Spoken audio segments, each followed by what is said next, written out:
Thank you for letting me in the tour bus, Thank which you is where we are right for now. coming. So we are the interviews from Heavy Mettle, which is a very humble media that I'm creating, and the focus I'm placing in, apart from music, I mean rock and metal music, I also like to place the focus on personal growth and self-knowledge, you know, and resilience. So some of the questions are going to go that way. Sure. Okay? Sure, absolutely. So I was just, when I was preparing the interview, it was just normal to think about 4 years ago when you came to Legendas Del Rock. Was that your first time in Spain? I think we had played one more Spanish festival just before that.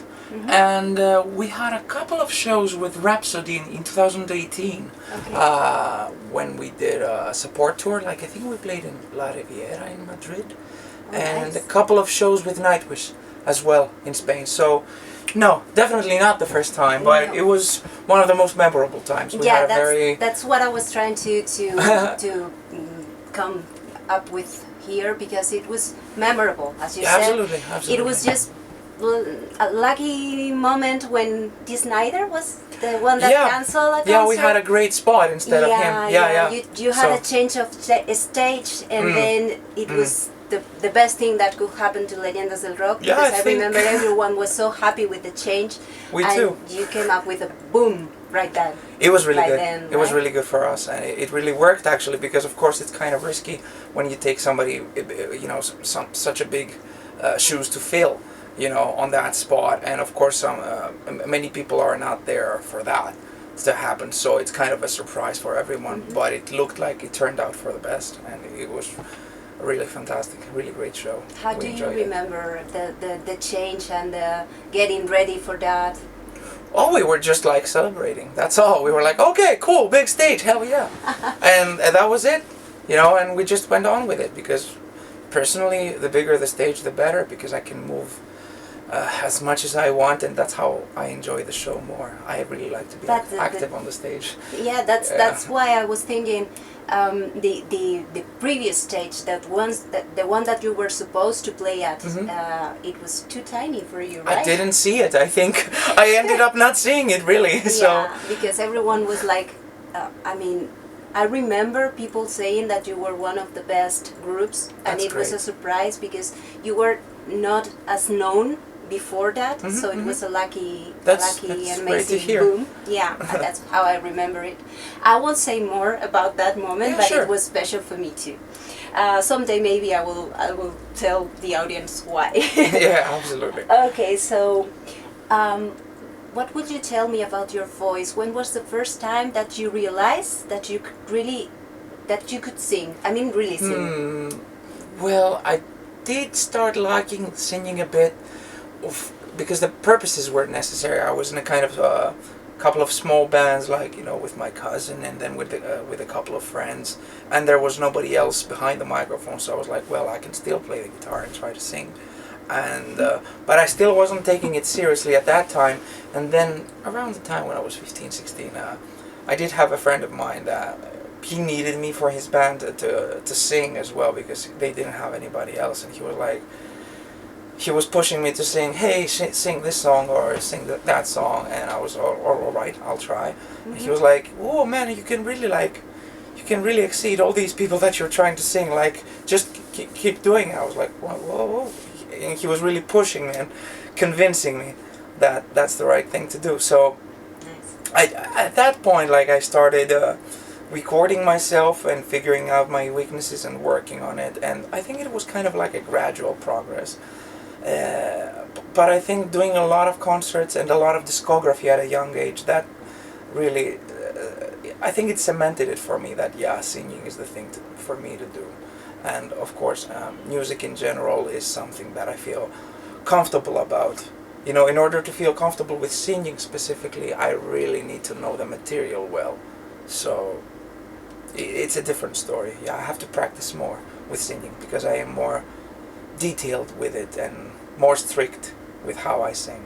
I'm really strict, so it's kind of a blessing and a curse when you're so perceptive of your weaknesses, for sure. Like, sometimes that's the main things that you can focus on yourself, and of course everybody else might hear, oh, but he's doing so great this and that, and I don't even pay attention to the, You're so many just, times. being too focusing on what you can do better to improve. Most of the time. But yes. do you also say thank you to yourself sometimes? Yes, of course. That's very important. Of course, okay? and I really make sure that I get in a good shape, physically, mentally, vocally, so that whenever I have to do a recording or a concert or anything that has to do with my voice, that I can actually enjoy it. And usually I do enjoy when I perform well, and it's kind of like a back and forth thing. Like the more, it's like a snowball effect. The more you do it better, the more your confidence gets boosted, and then you can do it even better. So but it's I need to get on that. I mean, I've always feel the pressure, even though it's not my everyday. But when you have no offense over there, but when you play an instrument, it's not the same as when you're using your voice, because if it's failing, you get a call or whatever. It's a lot of pressure, right? To be healthy. It's kind of more sensitive, yes. Yeah. It can easier break, of course, like if you break a guitar string, you can quickly replace it or something. So yeah, in that sense, if you put it that way, sure, it might be more sensitive, and yeah, maybe you can visually see the notes on the guitar, but every instrument has its differences and its challenges. Of course, like I started playing the guitar, but I'm still a better singer, I think, in my opinion, than I am a guitar player, because of course I've put way more hours into that. But I cannot still say that, even though I'm kind of comfortable with guitar, I cannot say it's an easy instrument. There's no easy instrument. Of course, depends on the context. Like for most, like what's the word? Conventional heavy metal, for example. Like maybe you could say that the bass would be the easiest choice. But then if you go to other musical genres, like if you go to jazz or I don't know, fusion, like I'm sure the bass guitar is not easy at all. So it's a very different discussion at that point. No, well, I wasn't talking about easy or difficult. I was talking about the pressure of there is that responding with your body and with your voice, right? And you're responsible basically as well. Yeah. Is your voice the reason that you're called Beast in Black? Because you're a beast? No, not at all. No, not at all. The name, of course, was an idea, a long time ago from Anton. So. He's been the mastermind behind all the lyrics and the name of the band and everything. So. And speaking about the band, what's the song that you enjoy the most, singing or performing? It's not an easy question, but one of the songs that many times uplifts me a lot to sing live is "Born Again," but that's the first one that might come to mind. And then maybe "Cry Out for a Hero." It really pumps my energy as well. Those kinds of songs. But then it gets all like, it's all getting equal after that point. Like those just pop a bit more into my head. But then every time we change the set list a little bit, for example, it already gets so much fresher and it feels new every time. Different movements then, and different preparations, different choreographies. It can be anything. And different energies. Absolutely. Each time, absolutely. Right? And when you go from one song to the other, even when you connect those, it feels different every time because of the changes. So it gets very equal after that point. So I cannot really stick out too many songs. Would you say that your North American tour was your most amazing, speaking of energy or... Well, the crowd was really good, and that was from the get-go. Like, we went on our first show, I think it was in Dallas, and there wasn't like too many people in quantity, but they were, I mean, maybe it was like, I don't know, 100, 150 people, I'm not even sure. I don't want to lie about it, but the crowd was, I'm not even joking, it sounded like there's a couple of thousands of people. They were super loud and enthusiastic, and I think that theme carried on throughout most of that tour. Like, I think they were way more fanatical about it than we thought, and it looks like we can already build a strong fan base in North America, and we were all positively surprised. And it's kind of like a risky move to go kind of that early, on a headline tour in in North America, but it looks like it was on the plus side for us. Like everything worked out really well, and the crowds and the people were fantastic. We really had a great time there, Yeah, even as far apart as I from know, the shows. it was amazing. Yeah, that's what I gather from your Facebook or your social media, that you were having a blast over there. Yeah, It must have been amazing. Lots of walking. Most of the time the weather was ideal, like, I don't know, 25 Celsius and Nice. something like that.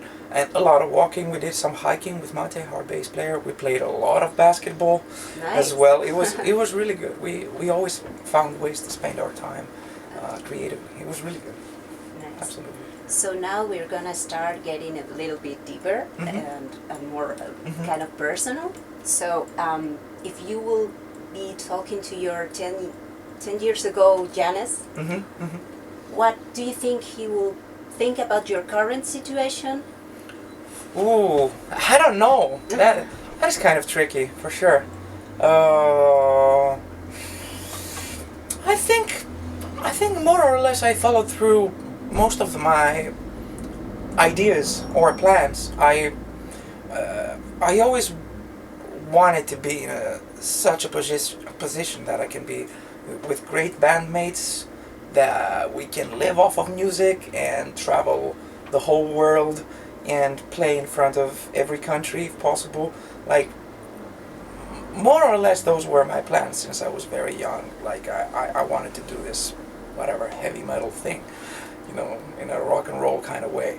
And it's been working out quite well. I cannot really complain. So He will be amazed. I think he would be, like, okay, you followed through, you did it. You followed the plan, which is great. What would you say to him? This much or something else? I would just say, just trust yourself, and it's gonna go all right. And what would you say that you have learned about yourself through music, thanks to music and your career?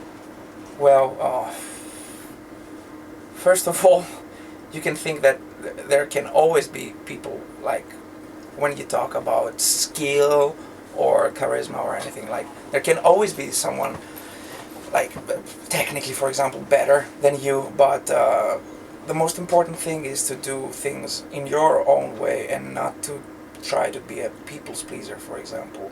And that's not just about singing, it's about everything, about behavior, how to be a friend. You can do it in your own way, as long as you have good intentions, for example. And that would be the number one thing. Which is a good one. I guess so. A little bit more difficult, maybe. Describe yourself with 3 adjectives. That is, I don't know. Whatever comes up to. Okay, this counts as one adjective, but I guess it would be like stupidly enthusiastic, and then impulsive. That's the number 2. I don't know what the third one is. What's the word when you're just totally lost in your bubble? What adjective would you use for that? I don't know. I am that. Let's create an adjective for that. I'm just like... I won't say any adjective because I'm wrong, and this is not what you mean. Yeah. So, I'm just like all over the place sometimes. So, okay. So now I'm maybe random, or or maybe two-sided, something like that. Like, I have different faces sometimes. Now I might be super happy sometimes, and sometimes you cannot even talk to me. So it's kind of unpredictable. That's human, I will say, yeah. Maybe. That's human.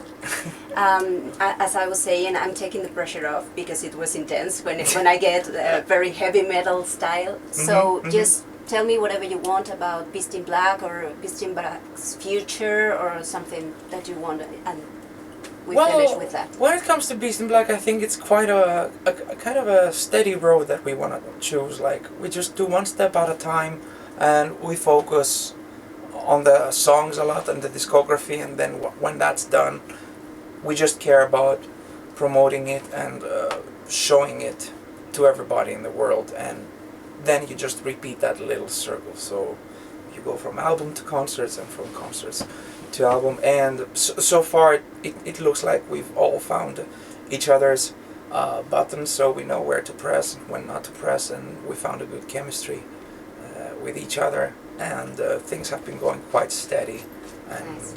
quite simply so far, so I just hope it can remain the same way in the future. I hope so too. Yeah. Okay, Yeah, so absolutely. thank you so much. Thank you. It's been a pleasure talking to you again. I appreciate it. I appreciate it. And well, thank you from Heavy Metal, and enjoy you. today. Will do. You too. I'll be there watching. Perfectly. Thank you. Thanks a lot.